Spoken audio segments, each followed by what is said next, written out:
So the number of quality hits to get to your income.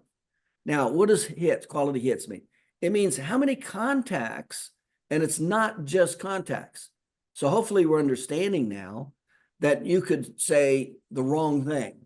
You could say the total wrong thing, and it will significantly decrease the effectiveness of your marketing. The more things that you say right, and when I say I'm talking about the 14 emotional triggers, the more things you say right, the more you increase the likelihood of that advertising marketing working. But it better be in front of the right target market, right? So how do you find out what marketing you need to do, and how much do you need to do to make the money you need to make? Well, we already know cold call advertising is 1 in 100. So if you need 30 new patients, you got to 30 times 100, that's 3,000. You got to be in front of like 3,000 people in the mall to get your 30 new patients. You see how bad that is? Then there's introduction educational sales with a high target. Well, that's 3 out of 4. Well, I'm going to get 3 out of 4 people if it's a circle of influence with a gateway. If I have a circle of influence and it's a spouse, mother, father, brother, sister, and they have a gateway problem, I have a 75% chance of getting that person as a new patient. So how many of them am I going to need in front of me versus a cold call to get 30 new patients? 40? Because I'm going to get 30 of them. That's a big difference between a cold call and you needed to be in front of 3,000 people. Now, obviously, you need to know what to say with educational sales. In other words, it takes knowledge and skill.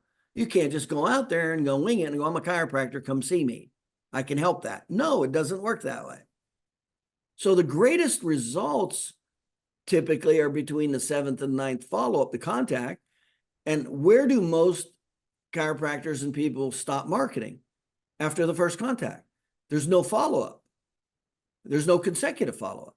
So the sweet spot and the average is the 5th contact to act with advertising. So the sweet spot is the 5th contact. And most doctors will they'll never get to the 5th contact. I see this all the time with attorney marketing. They'll market to attorney, walk away, and they'll never do any follow-up. And it's over. The relationship's over. Or it didn't work the first time and they quit. It's over. Where there's a lot more things that need to have happened and should have happened for the action step to have occurred at the fifth interval. I see this all the time. I see this when we teach staff members how to ask for referrals. And we emphasize the hell out of this because those staff members, they'll go through the process and let's say there's not a circle of influence at that particular time. And then a month later, the staff member won't do it. Like there's another promotion next month. The staff member won't say anything to that patient. They'll say, well, I already talked to him last month. I already asked him. They already quit. There's no follow-up. And little did they know what happened in 30 days. All kinds of things. They could have their relative die.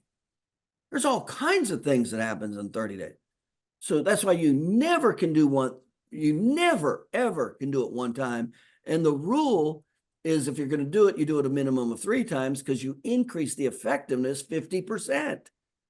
So you never do anything once, ever. It's a minimum of 3. And if you want good results, take it to 5. Take it to 5. But it's a minimum of 3, whatever it is you do. That's why it significantly increases the results. Now, obviously, the closer you get to the circle of influence with a gateway problem, the least amount of times it takes. I can do it one time to a spouse to a patient to get their spouse. I can interact with them one time and get them as a new patient. Because there's so many other variables that have lined up. I got the target market. I have the gateway. I've got the need.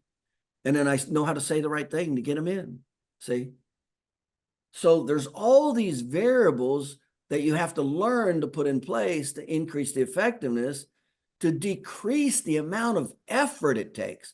Because if you don't know anything and you're constantly going after cold calls with advertising or whatever, it's going to take either a hell of a lot of money. Matter of fact, you typically will not even be able to afford it. If everybody could grow their practice by advertising, that's what everybody would be doing. But it doesn't work that well. And there's a lot of other variables, and some people aren't good at it.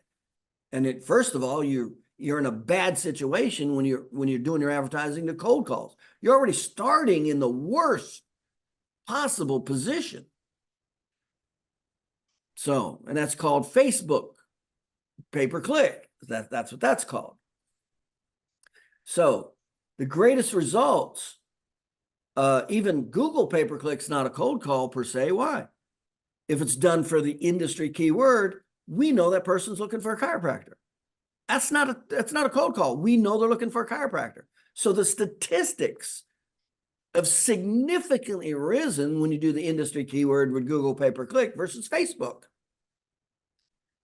So you go into greatest results. So this is a huge concept that's missed. People think they can just say something one time and they should get a new patient. And then they quit, they lose. No, I trained my staff, said, you're going to do this a minimum 7 times. I mean, I totally shifted the mental paradigm so they would stop quitting the first time. I go, no, this is how it works. We need to get to 7. We'll probably get them at 5. So I totally shifted their consciousness of going, well, I already asked them about their spouse. No, because life's dynamic and it's not high in their consciousness level, depending on who you're talking to. They don't come in looking to refer you patients. They come in looking to get the hell out of there so they can go shopping and pick their kids up at soccer.